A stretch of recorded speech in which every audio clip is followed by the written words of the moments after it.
या फिर बरसात में होने वाली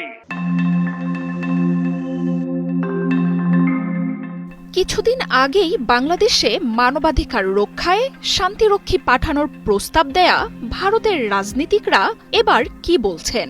খোদ জাতিসংঘে মানবাধিকার নিয়ে ভারতের নাক কাটা গিয়েছে। কাশ্মীর এবং মণিপুরে মানবাধিকার লঙ্ঘন নিয়ে জাতিসংঘের প্রতিবেদনে যেসব কথা উঠে এসেছে তাতে ভারতের আর অন্যকে মানবাধিকারের সবক দেওয়ার নৈতিক অবস্থানই রইল না।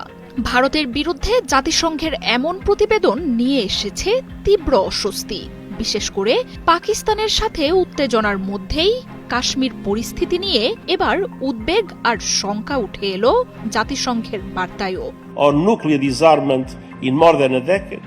সোমবার সুইজারল্যান্ডের জেনেভায় মানবাধিকার কাউন্সিলের ৫৮তম সভা বসে। সেখানেই বিশ্বব্যাপী মানবাধিকার সংক্রান্ত পরিস্থিতি ব্যাখ্যা করেন কমিশনের প্রধান ভলকার তুর্ক।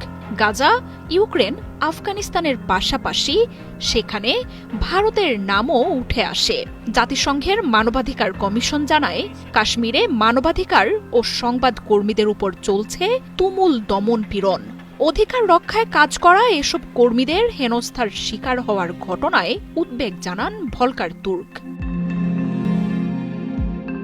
শুধু কাশ্মীরই নয়, জাতিসংঘের উদ্বেগ আর শঙ্কা উঠে আসে ভারতের আরেক রাজ্য মণিপুরকে ঘিরেও।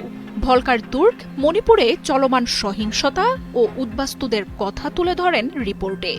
দীর্ঘদিন ধরে সহিংসতা চলা রাজ্যটির পরিস্থিতি সমাধানে ভারত সরকারের প্রতি আহ্বান জানানো হয়।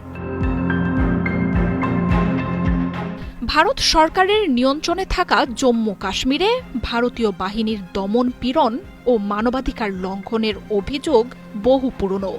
আন্তর্জাতিক সম্প্রদায়ও এই নিয়ে বারবারই উদ্বেগ জানিয়ে আসছে। সম্প্রতি কাশ্মীর নিয়ে পাকিস্তানের সাথে ভারতের উত্তেজনা আরও বেড়েছে। সীমান্তে গোলাগুলির পর অঞ্চলটিতে তৎপরতা আরও বাড়িয়েছে নরেন্দ্র মোদীর সরকার।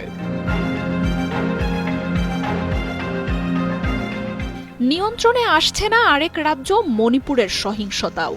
রাজ্যটিকে প্রায় যোগাযোগ বিচ্ছিন্ন করে রেখেছে নরেন্দ্র মোদীর সরকার। তবে অঞ্চলটিতে কুকি ও মেইতেইদের মধ্যে সহিংসতা ছড়ানোতে বিজেপিরই যুক্ত থাকার অভিযোগের পর পদত্যাগ করেন মুখ্যমন্ত্রী এন বীরেন সিং। জারি করা হয় রাষ্ট্রপতির শাসন।